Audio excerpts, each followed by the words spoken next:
Hey YouTube, it's Shanna. I am going to try making a video of like me painting and talking and not feel like I need to edit, and it's probably going to be a disaster, but hey, that's okay. So I had taken about 3 weeks off of painting recently. I just started painting again like a few days ago, and so it's funny actually because the first two paintings I did when I came back, I was like, oh boy, I think I've forgotten how to paint. This is old. I just kind of warmed up with these circles, which is funny because you'll see where this has gone just in a few days of practicing every day. I mean, this was just kind of fun, but it's not anything special. And then, oh man, this is fun. I was just playing and I don't love it, but it's fun. And then this I consider to be a complete and utter disaster. It's just, it has no composition and I don't like how the colors turned out, but this is my sketchbook, and you'll probably hear me say a lot that, you know, I don't really care how things turn out in here because often they turn out good, but I was in a weird mental space with painting, and so that's just what came out. And then I painted this, which I really, really love, and I had done some like this a while back. I'm grabbing my other sketchbook that has my little prickly pear paintings in it. I was inspired by another artist, Isabel Siedel, Siedel, I think is the way you spell it. And she was doing some prickly pears that I was just like blown away by, partially because it wasn't too far off from my style, but also because, I live in the desert in Arizona and I'm obsessed with prickly pears. So these first two, I looked at her painting and took a lot from it and yet tried to make it my own. And I even wrote over here, inspired by Isabel C. It's Seidel, I believe. That's the right way to spell it. So the first painting, I really borrowed a lot of ideas from her, and then I took it to more of my own style from there. And the really funny thing is there's like layers and layers of prickly pears in my life, but I have tried to paint them before in the past, like with mild success, but it's always this thing that I'm wanting to paint and then I get like too nervous to try it. So I don't know. It's been a while since I had tried to do a prickly pear, and I should show you one of my old ones. I think my book is upstairs, actually. Yeah, the one sketchbook that I have where I did prickly pears, it's like really sad. But I will bring that down, and maybe in my next video I'll show it to you because it's really a statement of how far I've come in my style since I did that old painting. Yeah. Okay, and then this is like the color palette that she used that I just fell in love with. Oh my gosh, it's just, I can't. It's too great. I love it. I love it, love it. And then I think that was it. Don't even ask about that. Yes, that was it for prickly pears. And then until I just started working on them again. So this, I was really just totally experimenting with this. I wasn't crazy about the neon pink that I did for the flowers, but it looks kind of cool. And then more circles. Yeah, this is all in the last week. Oh gosh, so let me show you. Here's one of my like signature ways of signature styles. This is really my own style that I've come up with. And so this painting is actually pretty old. I would say I did this painting maybe a year ago, and sort of worked on this style. I painted so many of these, and this is one of my favorites. This is 8x8, which is probably my favorite size to work on. Actually, this sketchbook is also 8x8. Anyway, so I was playing with that. This one is a hot mess. I think the composition is kind of okay, but I'm not crazy about what the colors did. This one, on the other side, I actually like quite a bit more, even though I don't think I love it. All right, more playing with like really abstract stuff. And then this is my other signature style, which is related to this one, but as you can see, it's different. It's a little looser. So I've been painting a lot of these over this past week and really enjoying that. Then I was playing with circles and trying to, well, like that is very flat and one-dimensional. I didn't really take that anywhere. I wanted to take my circles and make them a little bit more dimensional. So that's what I did with these 2 pages, and I did it with nearly a monochromatic color palette. And I kind of like these. I haven't really played with this much more, but this, what I'm doing here is informing how I got here, actually. So I work in multiple sketchbooks, but these are like all the stuff I've been working on for the last week, like I was saying. So anyway, doing this helped me get to this. Okay, so let's go back to the first one I did. That one. Cool. And then somehow I got here from all of that I just showed you. And yeah, those are old. So I did another one of my sort of like abstract, whatever they're called. I don't really know. They're just my little happy place that comes out of my brain. But this, I am flipping out over. I love this so much. I have to keep going with this. It's just so great.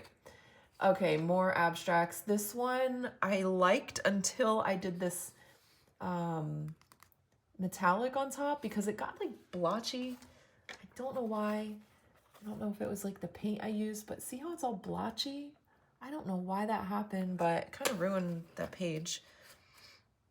And then I don't know if you can really see it in the video so much, but one of the things I do on top of my abstract paintings like this is very light pencil work.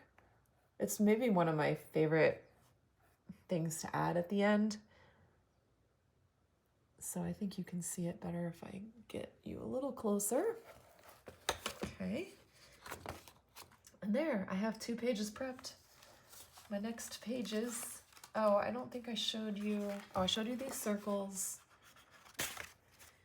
I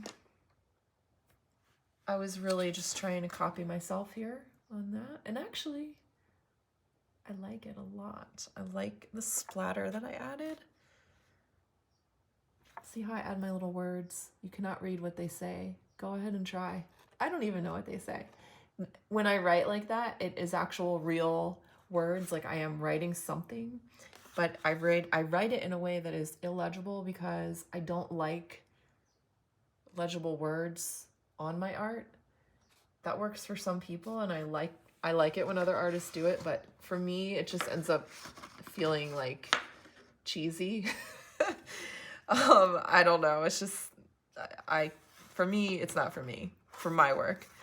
Yeah. So then I did more circles. I used on this color palette. Oh my gosh. I'm obsessed with the Art Noveau Kuretake paint set. This color palette is just, you cannot go wrong with these colors. That's why I like using it, because sometimes when I'm using my hot mess of a palette, look at this thing. That's like my main watercolor palette. I'll turn it. You know, that's way too many colors. I'll have to admit that right here and now, but I have them, so I'm trying to use them. But future Shanna will be minimalizing color choices. But anyway, the Art Nouveau palette by Kuretake is just so gorgeous. I love the colors. I love the way they work together. And so I've been playing with that a little bit because it takes out decision making that you have to make. So here's another painting I just did with that palette. I used a little more cool colors in this one. Oh, this actually, I was just kind of swatching the the top half of it. So that's all of the colors in the top half. And then when I started, I think I meant to do the whole thing, but I realized I did not have enough space. So I just stopped at the top half, and I'll probably do the next page, do the bottom half, because that'll be fun. And then I was like, okay, let me just try another little circle painting, which I really love. I used to do I've always done a lot of circles, and there's a definite progression of like doing my circles all the same size when I first started painting, and then just doing circles with watercolor, to then me adding elements of my style, which usually involves writing with a gold gel pen like this, and also colored pencil or neocolors, 1 or 2, light pencil work. So also splatter is usually going to show up in my work. So those are like elements of my style that I love to play with. And while I'm at it, doing this grand tour, I did these two. These were kind of like different color palettes, and I did them both kind of the same, but I like these. It's funny, this one I put in orange. These two areas I put orange in, and I really didn't like it, so I covered it up with gold acrylic paint, and yeah, it looks kind of cool. So that is my painting tour from the last few days. I forgot to show you this. Sometimes I do my moons with acrylics like here, and then other times I will use watercolor acrylics, but if it's going over dark paint, I always use acrylic because you'll just muddy up your watercolor metallics if you do it over top of dark paint. Anyway, so you can see my little light pencil marks. They're much easier to see in person, but I like them to be subtle. And this one, okay, here's something I'm always sort of struggling with. When I do this style, I like doing my writing like kind of along the clouds, if you will. And to me, that kind of makes sense. I like that look. I have not yet figured out how to incorporate my writing into this style, which I would really like to do. And sometimes I've done it where like this, like just writing straight across a couple lines, but it never fully satisfies me to do that. So like this painting, for example, I don't really like that writing at the bottom. I mean, I like this painting. I think it's gorgeous, but this does not work for me. So maybe it's just not meant to be in my like more loose abstracts. But I actually do like the way it looks around the circles in these little circle paintings. So, you know, these are just things that over time you figure out about yourself and your own style, which is going to basically like constantly be evolving. But over time, if you paint enough paintings, certain things will emerge as things that are yours. So those are kind of some of my things. And that's why I really do want to start making videos and sharing. I've made a few videos, and I don't want to edit. I do not have time to edit. I'm not going to do it. So I'm inspired by artists the few that I found that make just these amazing videos, and they're not edited, they're not fancy, but they're chock full of just inspiration, motivation, great information. So that's what I have in mind. And here's another one. This is 12 by 12. So I was inspired by this little guy that I did, and then I thought, let me get brave and get out a big piece of paper, which I don't do a whole lot of. And this happened. Again, this is the Art Nouveau set. You can kind of see the colors. I went with the top half of colors on this, and then I just tried to spice it up a little bit with gel pen, colored pencil, my writing, and for now I'm happy with this one. I actually kind of really like it. Yeah, I like it. I should dig out all of my old circle paintings and show you my progression, I guess, of circle painting. But there's not time for that right now. Okay. So here's something you can do when you don't know what to paint, because I know I struggle with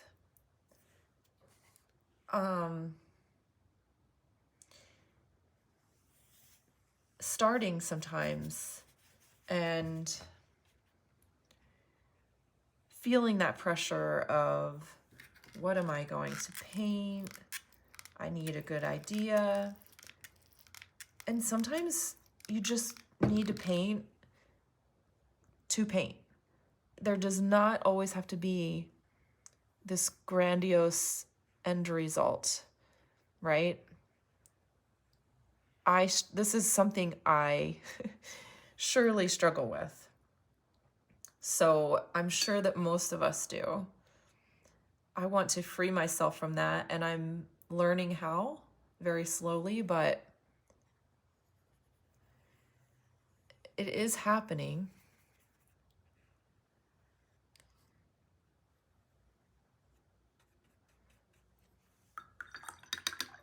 When I paint, I have, I'll show you, 3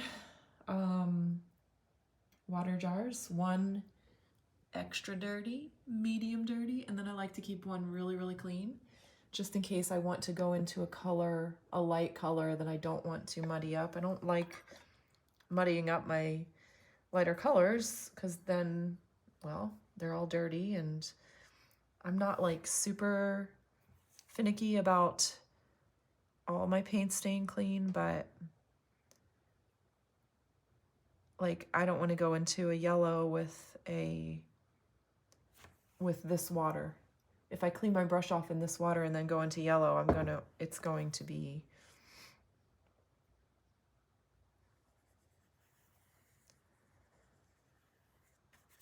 okay. I may have already said, but I'm now using the bottom half of the Art Nouveau set to just swatch it, even though I've swatched this many times, because it's so stinking pretty that I could just swatch this palette every day and be happy. Maybe I should. Now, when I'm going into a painting like this, a little part of my brain is thinking about composition, like I'm not making all the circles the same size. That is kind of boring to me. I like to challenge myself a little bit, but that's kind of just where I'm at with, oh dear, I'm wrecking things here. Anyway, that's where I'm at with my art journey, I guess. I'm at a place where composition is something that's starting to come more naturally to me, and it's easier for me to think about it without getting stressed out about it, where, that took a long time. I would say Well, I've only been painting for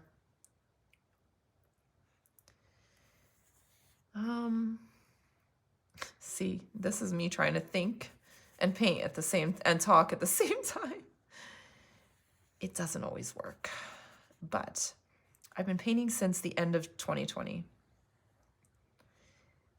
So I've really had over 3 years now of learning and practicing, and most of the time I paint daily. There are times I take breaks. Like I said, I just took a 3-week break. It had been a long time since I took a break from painting. I really needed it. I'm really trying to simplify what I'm doing, what I'm figuring out, like getting more clear for myself on like why I'm painting and what my goals are. And that's kind of another story for another day perhaps, but okay, yes, I have 5 colors left. See, it doesn't take much to fill up a page when you're using like every color.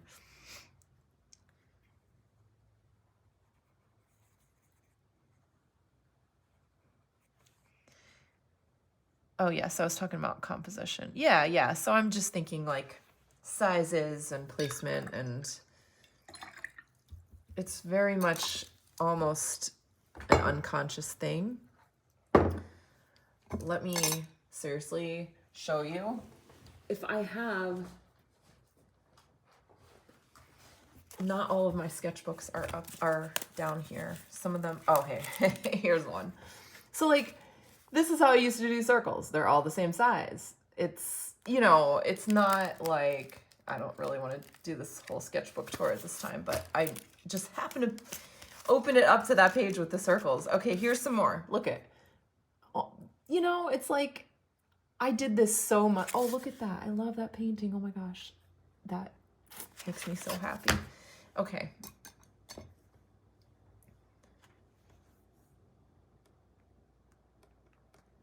What I'm trying to say is it took me a lot of practice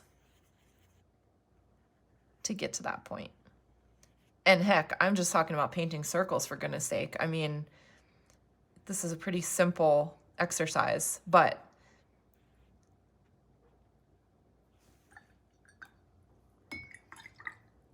there can be more to it, I guess. I don't know. I think I've perhaps made my point. This is how I get when I do videos. I'm just like, so nerdy and ridiculous sometimes, but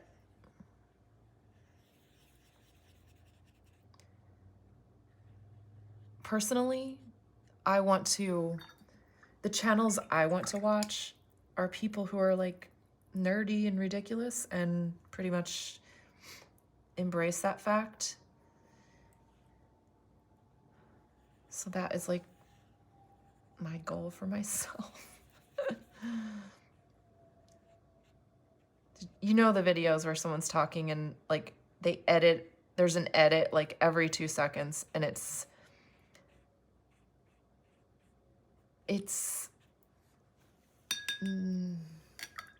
I don't love that. It's not authentic to me. I want to just see the person talking.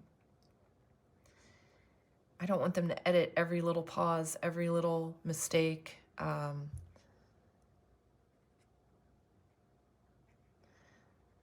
This brush, I'm trying to do like a small circle, and this brush is not really super cooperating. Okay. Oh my gosh, can you not like just paint with these colors all day long? Yes, I think I could.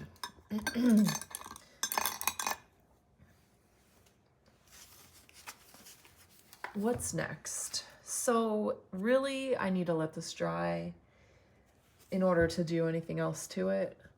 Oh, one thing I did after I painted these, I went over top of a couple of the areas with metallics right here, right here.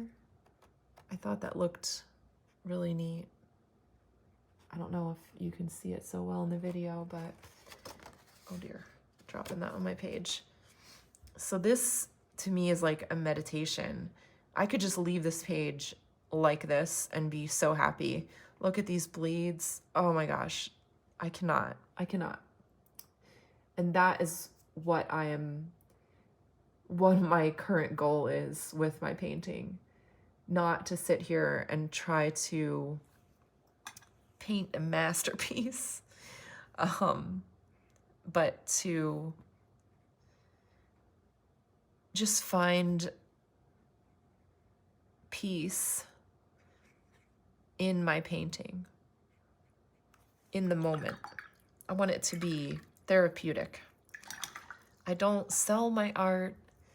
I've thought a lot about if I want to or if I could, you know, and because my time is so limited, I'm just not there yet with this, like, with it. This is a hobby that I love so much, and it could be that someday I'll have the time to make it into some sort of business, even a very small one, but that is not where I'm at, and that's what I'm trying to embrace right now. That's the short version of the story. I've thought about this so much you couldn't even imagine, but anyway, this green, oh my gosh, look at that beautiful green. By the way, this is one of my Arteza sketchbooks, 8x8. These are one of my favorite sketchbooks, aside from cotton, which is mostly what I work with, but this paper is 90 pounds. It's not cotton paper, but it is the closest thing for the way I paint that I have found that I can tolerate that's not cotton. Most papers that are not cotton, I just can't. I can't paint on those. I'm sorry. And so these sketchbooks are just so special to me because I don't feel so precious about them because they're not as expensive. They're not 100% cotton. And I feel like I can really play inside of them and not feel precious. So yeah, huge thumbs up for these sketchbooks. I love them. I have a stockpile of them. And for me right now, I think I'm going to end the video. I know that was 30 minutes almost of me rambling perhaps, but I promise I will get better at this. That's my intention, but you have to start somewhere, right? So I hope you enjoyed this, maybe learned something, got inspired, and I will see you next time. Bye.